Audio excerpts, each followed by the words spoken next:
तू बोलू नको, मी त्यांना विचारू राहिलो. नाही देणार, जाऊ द्या. नाही देणार का? लाभार्थी पाहिजे मला, लाभार्थी का देत नाही? सगळे लाभार्थी आहे. एक माणूस कधी साऱ्या गावाची टॅक्स भरत असेल तर त्या तुम्ही सारे गाव म्हणजे लोकांनी घेतली का?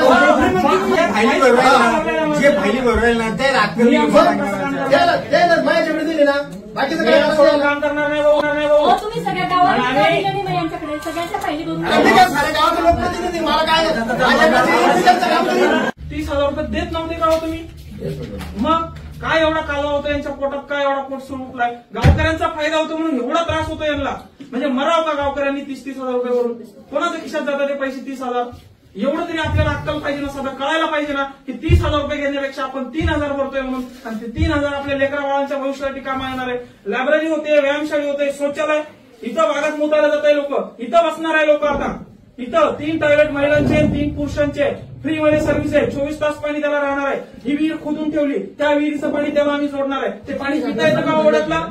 आज गावाला बाहेरून विकत पाणी आणावं लागतंय. 30 विहीर जर एखाद्या चांगल्या ठिकाणी नदीत केली असती तर गावाला पाणी आलं असतं. यांच्या त्या तिकडे त्या किशोर बालांना विहीर आपली थांबवून ठेवली आहे की गौराई पायगेची विहीर गिरजामध्ये होऊ द्यायची नाही. 4-5 फुटे मागे लावून ठेवले.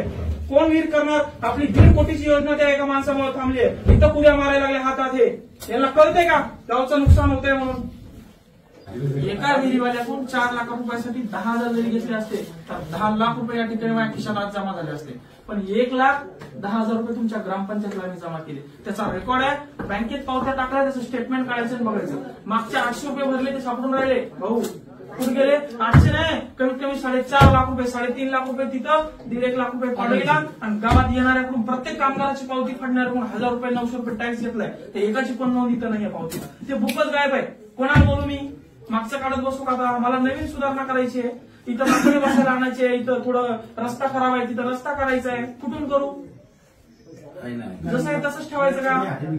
हे असे कमी बुद्धीचे माणसं चांगल्या काम करणार म्हणून त्यांनी पैसे दिले. मॅडम ते शेतकरी आहे, त्यांची काही चुकी नाही. ते पैसे त्या ठिकाणी नमूद करा की यांनी 800 रुपये दिले, बाकीचे 22 क्लिअर करत नाही. मी बघतो त्याचं मागचं काय करायचं ते. याचा सगळा रेकॉर्ड माझ्याकडे जुना. यांनी कशावर पैसे काढले, किती काढले. मला वाटलं जाऊ द्या, आपल्याला काय मागायचं संसार करायचा, पुढे काम करू चांगले.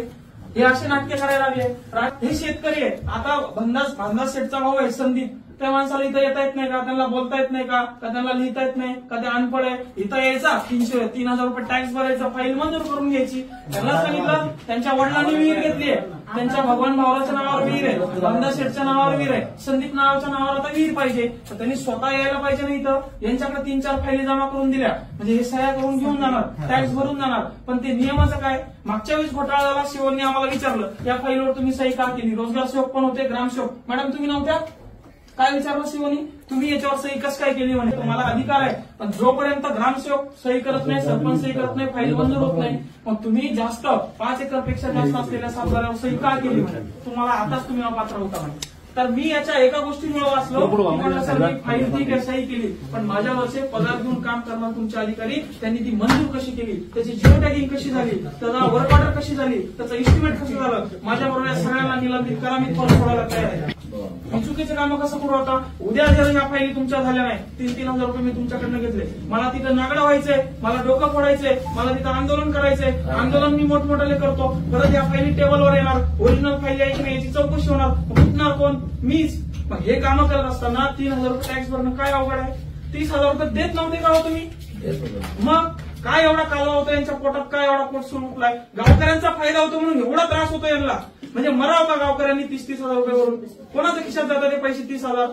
एवढं तरी आपल्याला अक्कल पाहिजे ना, सगळं कळायला पाहिजे ना की 30,000 रुपये घेण्यापेक्षा आपण 3,000 भरतोय म्हणून. आणि ते 3,000 आपल्या लेकरा बाळांच्या भविष्यासाठी कामा येणार आहे. लायब्ररी होते, व्यायामशाळी होते, शौचालय, इथं भागात मुतायला जात आहे लोक, इथं बसणार आहे लोक. आता इथं 3 टॉयलेट महिलांचे, 3 पुरुषांचे, फ्रीमध्ये सर्व्हिस आहे, 24 तास पाणी त्याला राहणार आहे. ही विहीर खोदून ठेवली, त्या विहिरीचं पाणी त्याला आम्ही सोडणार आहे. ते पाणी पिता येतं का ओढ्यातला?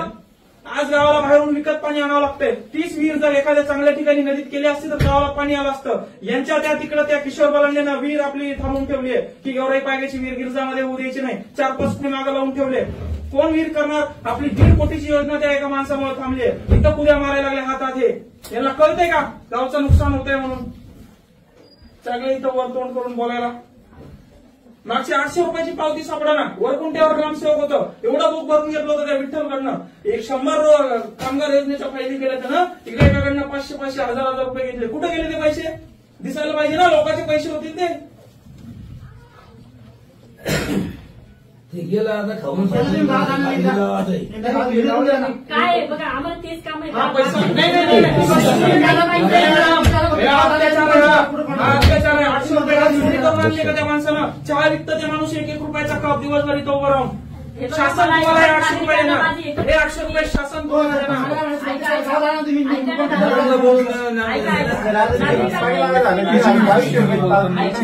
त्याला लाज कशी वाटत नाही गावचं एवढं वर तोंड करून बोलायला? मी काय चुकीचं काम करतोय? मी हाऊस नाही म्हणून काय संबंध माझ्या वैयक्तिक आयुष्यावर यांनी कमेंट करायचा? यांची लायकी आहे का मला बोलायची? यांचं काय काम आहे यांचं? सांगू का यांचं? पैसे घेतलेले ह्या भाऊने 10,000 ऑफिस घेतले नाही का? 10,000 ऑफिस. किती जणांनी 10,000 ऑफिस काढले खिशातून विहिरीचे? आणि 3,000 रुपये 3,000मध्ये या सगळ्या लोकांनी ज्यांनी टॅक्स भरलाय त्यांना 4 धामच्या यात्रेवर घेऊन जाणार आहे. मंत्रालयाकडनं त्यांना 2 लाख रुपये निधी भेटतो. ते 2 लाख रुपये टाकून याच्यात 1 लाख रुपये टाकून 3 लाखामध्ये यांना 4 धाम फिरवणार आहे आम्ही फुकटामध्ये, 1 रुपया न घेता. काय यांचं पोट दुखतंय? यांना कळायला नको या गोष्टी. यांना काय 1000 रुपये घ्या ना.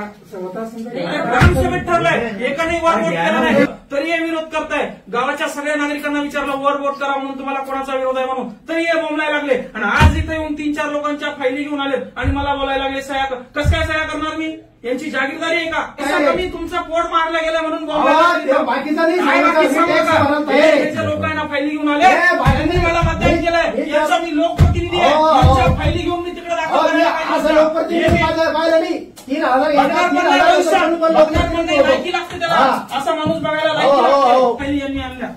टॅक्स भरायला तयार मी तयार आहे. काय अडचण माझी? ते कुठं गेले? तुमचे त्याच्याशी काय करायचं? काय करायचं म्हणजे?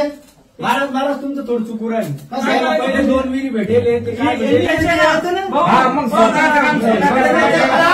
50 घेऊ. 50 घेऊ. तो काय पोट दुखतं? हे सही शिक्के ते फक्त बाकी नको सांगू.